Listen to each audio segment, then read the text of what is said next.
We have no more pure-blooded Amerindians in terms of blood quantum, but we certainly have people who know where they came from.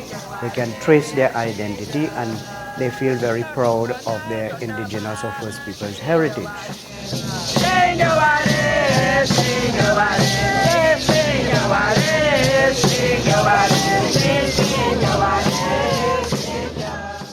For the past few years, we have been lobbying that the curriculum should include more of the First Peoples, because in the past there were just a little bit of it and not a very accurate portrayal of the First Peoples. And our calls for that, have been heard with past and present governments, listening to our call and including it in the curriculum.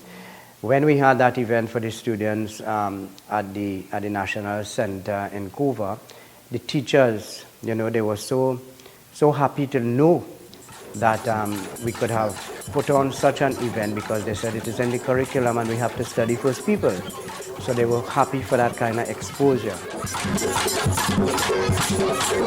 Those are names that were given by the colonizers, Caribs and Arawaks. They are colonizers' names, and it is not the right name for the nations.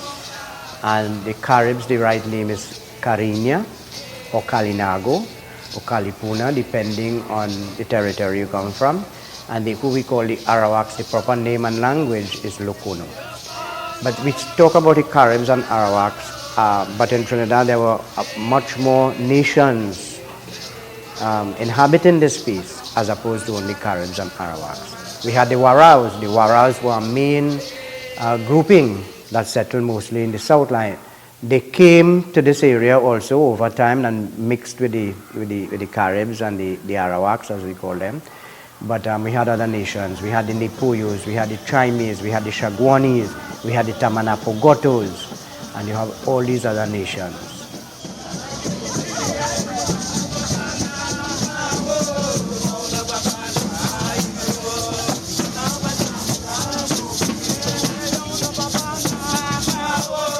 Where the First Peoples retain their special and unique identity is first and foremost in the Santa Rosa Festival.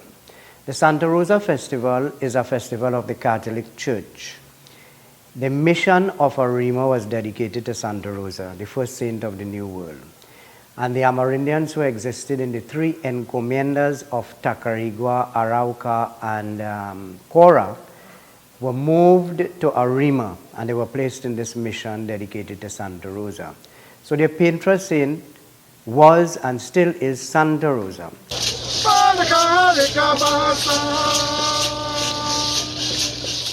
In requesting a day of recognition, we had to choose a day with some significance.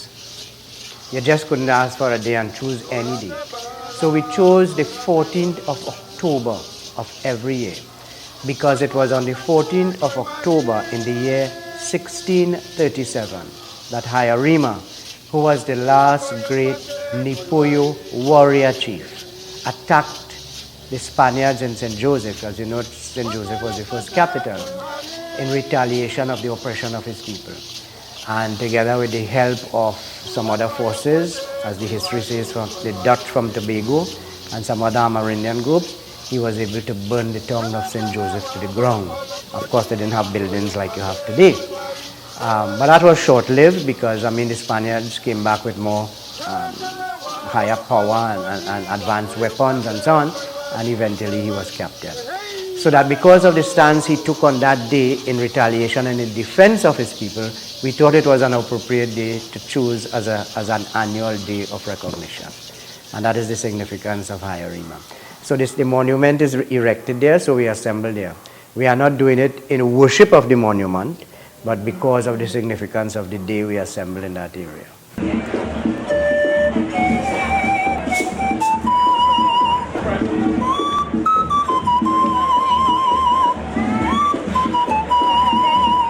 In the earlier days, the First Peoples' culture would be mostly based in Natia, agriculture people, They made their living off the land, agriculture, different crops, farming and so on, fishing. And they made their utensils out of the material they would find in the forest, out of the clay by the rivers and so. And they made everything they needed for their survival out of nature. Nature provided everything. Nature, the forest was their grocery. Pastel is not 100% indigenous. It is a mixture of the Hispanic and the Amerindian. The corn, the leaves that it is wrapped in is indigenous, but the meats and the filling is European, Spanish. So it's a mixture. Some people in Venezuela, they say ayaca. They call it ayaca, meaning a little bit of here and a little bit of there. The wild meat, of course, from the forest, the lap, the agouti, the tatu, the deer, the wild hog. But those things in the indigenous form, it is prepared smoked. They would smoke it, dry it, so that when they needed a piece, they just cut it and they make a stew with it, or they eat it just like that. That is the real indigenous food. So the famous barbecue that we enjoy today is a development of that. So when you ask foods that we enjoy, the only thing that they would not have had is the sauce that you would put on it today. It's the food of the ancestors, the maize and the yuca. The smoke ceremony is one of the ways in which the indigenous people, some groupings of the indigenous people pray. The indigenous people's spirituality is nature-based. The harvest of the first crop is baked specially to be offered in the fire.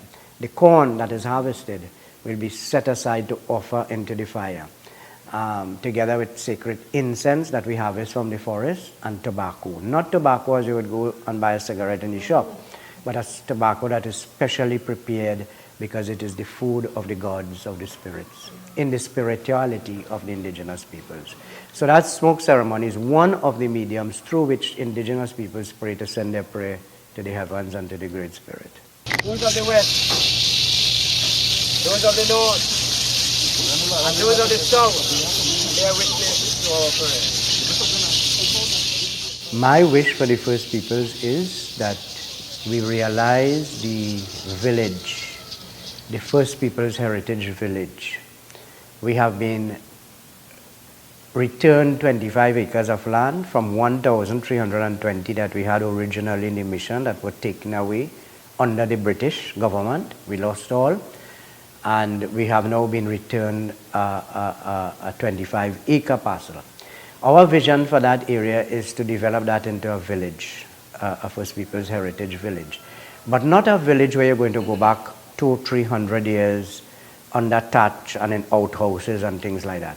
A village that will keep as much as possible the indigenous architecture, where you're going to have in that space indigenous industry, such as a factory to process the cassava, so that from that you will be preserving that aspect of the traditional foods and also bringing income to sustain the village. Similarly, the craft, an area to continue the indigenous craft, and also an outlet for sales so that you can bring returns to sustain the village.